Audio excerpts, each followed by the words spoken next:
Chris Godwin returned to the Tampa Bay Buccaneers earlier this week, and Rappaport came on our show and said that he thinks that Godwin turned down like an extra $20 million potentially to remain with the Bucs. Here's he chatting on the Insiders last night. Yeah, I mean, to be honest, I feel like it was like we were like really close. I think that when it comes to a situation like that, like you have to really, really consider it. And me and Mariah, we had some really tough conversations, like with my agent.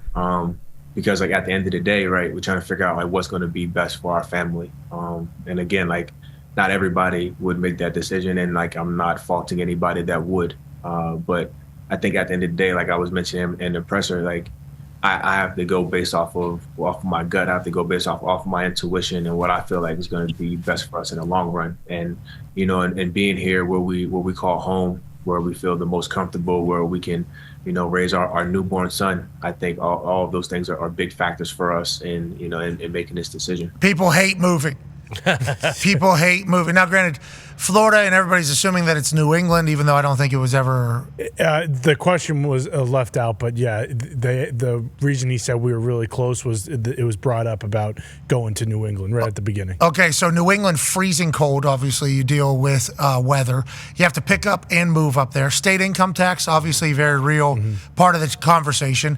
Obviously, going to a question, you don't know what you're getting into. What does day-to-day look like? In Tampa, you know exactly what it is. He said, I don't hold it against anybody that would take the extra money to go somewhere else. But for us and our newborn son, we're staying here. I love it. I love it out of Godwin. He's a Buccaneer for life, and I assume Jason Light loves him as well, AJ.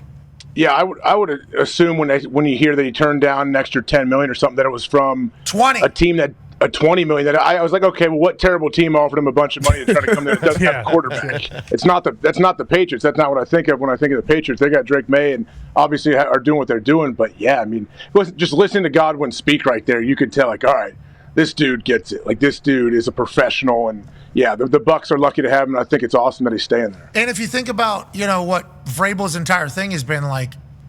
We got opportunity and compensation. And I think he knew he was going to have to overpay for some people that he wanted in there. But if you think about who he's signing and how, like Godwin is the culture guy that Vrabel is trying to get in there. Dog, complete dog, works his ass off, be loved. Yeah. It's like that's a pro that you want in your building. So that's potentially why Vrabel was willing to pay so much. Yes. Like, hey, you are Milton, you're a guy that we want in here for sure. Godwin, you're a guy that we want in here for sure. Crazy that he turned down that time. If it was $20 million, that is a lot of cash to play ball. But once again, maybe he just loves being down in Tampa. Yeah, we don't know how that was spread out, what incentives, what per game bonuses, whatever the language was in the deal. But for a receiver, obviously the money is great and very high on the priority list when you're a free agent. But for a receiver, that's one of the most dependent positions on the field. So you got to have a quarterback, you got to have a good play caller, you got to have a good offensive line, hopefully other good weapons around you. So that would have been a big risk for him football and production-wise going to New England. Obviously, Drake May is very, very talented, but we haven't seen what he is in this league. We know who Baker Mayfield is. We know what that offensive line is. We saw Bucky Irvin. He was unbelievable last year as a rookie. You still got Mike Evans, a Hall of Famer on the other side of you.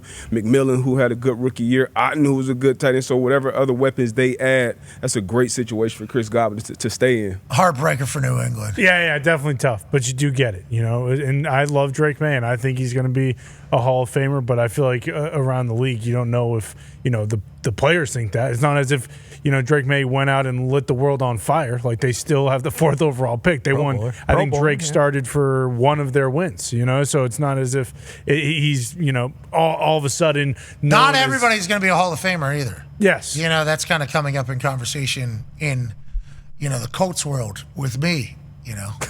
A lot of people just attacking me for pointing out things that are obvious red flags in my eyes as somebody, especially at the quarterback position. But I'm optimistic that he'll be able to change. I'm optimistic that AR will be able to change. But it's like a lot of these guys don't work out. Like that is just a fact of the matter. Like if you look at the percentages of guys that end up hitting and then guys that end up missing in the NFL draft, especially at the quarterback position, there's a lot of misses. Like that is just That is how it is. It's a very difficult position. It requires all of you all the time because the people you're playing against, especially the ones that are good and great, they're doing that. So you have to do it in return. It's not an easy thing. So it's like, I agree with what you're saying about Drake May. Like when I'm watching Drake, it's like he's got all the intangibles. Seems like he's got what it takes to be a guy. But yeah, massive question mark probably for a lot of people. Like, I'm going to have to see it. And Godwin, at this stage, knows Baker can spin it, knows that offense can make magic.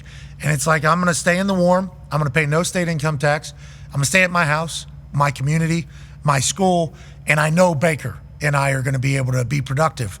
I guess that's a whole nother added aspect of it, to your point. Yeah, nothing against Chris Godwin either. He's also played every single year of his career with Mike Evans. You know, like I don't know if obviously Evans has been hurt, so he's been the number one guy during games, but going into a season for an entire season, if he's been a number one receiver for his entire career, it's kind of like the same thing with T. Higgins.